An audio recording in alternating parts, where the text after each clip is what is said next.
perkenalkan, saya Aswita Hasanah, mahasiswa KKN 46 Universitas Mula Warman, Desa Badak Baru. Di video kali ini, saya akan berbincang-bincang dengan salah satu narasumber kita, seorang mahasiswa dan juga pelaku bisnis online shop yang omsetnya itu udah wow banget gitu. Kalian bisa lihat di Instagramnya di sini. Kita bakal tanya-tanya gimana waktu dia dari nol sampai bisa kayak sekarang. Penasaran dengan ceritanya? Nonton sampai habis. Nah, ini dia narasumber kita. Bisa perkenalkan diri? Hai, nama saya Puji Puspita Rahayu. Saya mahasiswa di Universitas Mularman. Untuk jurusannya saya Administrasi Negara. Oke, jadi ini mau mulai aja nih. Boleh. Nah, kita langsung mulai aja ya, Kak. Seperti yang kita tahu, bisnis tuh kan banyak banget tuh bidangnya, kayak kuliner, yang lagi tren sekarang tuh kayak coffee shop, skincare, atau hijab juga lagi tren juga. Nah, kalau Kakak bidang apa, Kak? Kalau online shop aku sendiri itu ngejual di bidang kebutuhan perempuan. Jadi, tapi lebih ke utamanya itu ke skincare sama kosmetik. Begitu. Kalau boleh tahu mulai kapan sih Kakak jualannya? Itu nggak terlalu lama sih ya, masih baru juga, masih kecil-kecilan. Udah dari tahun 2017. Oh, 2017 berarti udah ini Kisaran 3 tahunan ya? Wah, berkembang juga banyak banget. Amin, ya Allah, amin. Kenapa sih milih skincare, Kak?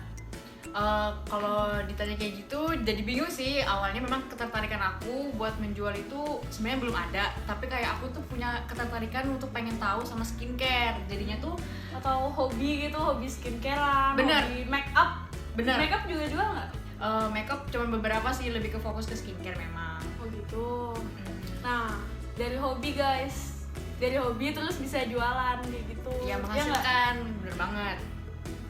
Selain dari hobi, Kakak kan mahasiswa nih, pasti banyak banget dong tugas-tugas kayak saya gitu, lagi KKN misalnya. Nah, apa sih yang bikin Kakak tuh mutusin, oh aku mau jualan nih gitu? Yang mutusin supaya saya pengen jualan, langsung tercetus pengen jualan. Kalau kemarin itu bener-bener karena hobi kan ya, cuman keinginan lain atau niatan lainnya itu juga karena pengen menyediakan kayak kan skincare saya yang jual ini kan kebanyakan dari impor ya, dari luar negeri, dari Korea lebih tepatnya tuh. Jadi tuh kayak di sini tuh masih jarang di Samarinda ini terutama. Jadi kayak saya tuh pengen jadi salah satu provider atau yang menyediakan skincare dan kosmetik itu yang Korea itu tadi di Samarinda. Oh gitu. Nah, Kakak kan jualan dari tahun 2017 nih. Apa sih kendala Kakak selama jualan itu, entah dari dulu atau sekarang? Mungkin Kakak kan mahasiswa, kayak bagi waktu apa segala gitu. Nah, itu bener banget sih kendala-kendala itu. Tapi kalau kayak bagi waktu itu lebih ke internal ya, masalah-masalah atau hambatan internal. Jadi kayak dari semangat, terus konsisten, sama bagi waktu sama ini kan lagi skripsi nih sayanya. Jadi kayak susah buat bagi waktu kayak gitu-gitulah. Skripsinya jadi kayak tertunda. Nah, kalau dari eksternal pastinya sih mungkin tuh kayak dari supplier sama dari customer-nya juga. Di bagian kendala tadi kakak ada bilang kayak di kendalanya itu ada customer gitu. Maksudnya gimana sih, Kak? Kendala di customer itu maksudnya tuh kayak misalnya nih customer kamu kan, aku ini kan ada yang dua nih, ada yang pre-order atau yang ready, tapi memang banyak yang ready stock nih barangnya.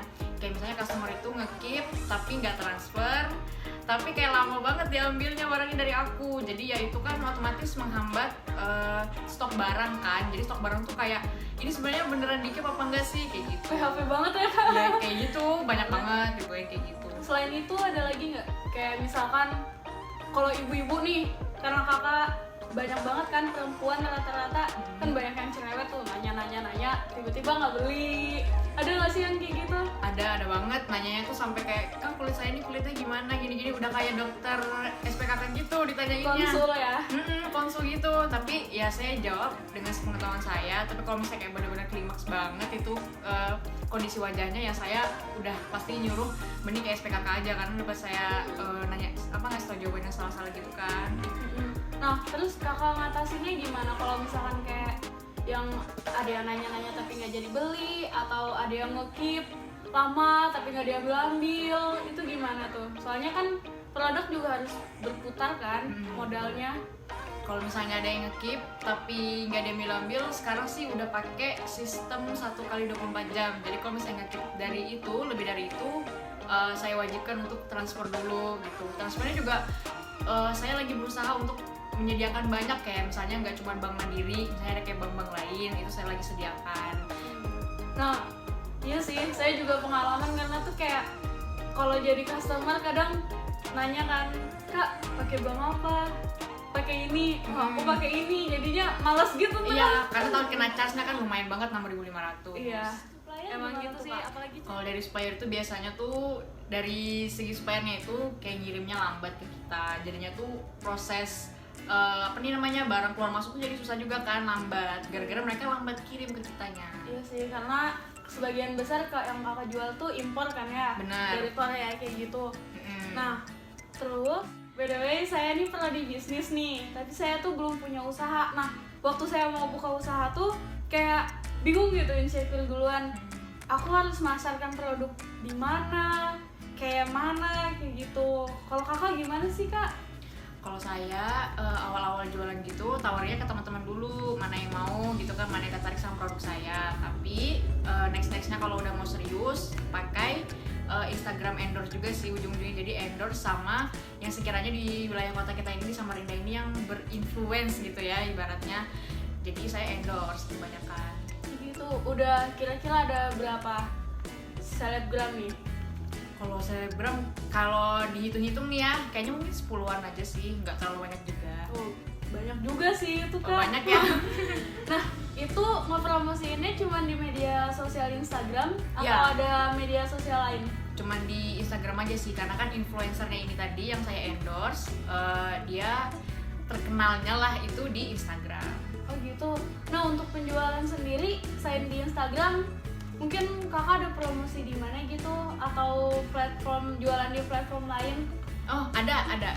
Jadi selain penjualannya di Instagram by DM gitu kayak biasa, forward order, bisa juga kalian pesennya lewat Shopee. Aku juga udah membuka toko aku di Shopee.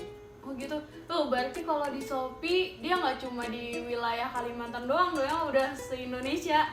Ya lumayan banget sih. Ada kemarin terakhir itu di Sumatera, jadi kayak terharu gitu, udah sampai Sumatera barangnya gitu. Jauh juga. Nah, terakhir nih Kak, pesan-pesan nih buat yang mau memulai bisnis gimana? Buat teman-teman yang baru mau mulai bisnis, kalau saran aku yang pertama itu konsisten, itu udah paling penting. Niat juga nggak kalah penting sih, cuman kalau misalnya niat yang kayak cuma Senin Kamis tapi balik lagi nggak konsisten, itu kayak menurut aku kayak sia-sia gitu deh.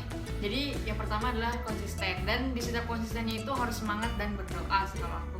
Oh iya, semangat. Keuntungannya juga jangan dipakai foya-foya kan pastinya. Bener banget. Untuk balik modal gitu. Oke, makasih banyak ya Kak sudah meluangkan waktunya hadir di sini. Terima kasih juga. Oke, buat teman-teman jangan lupa like, komen, dan subscribe-nya.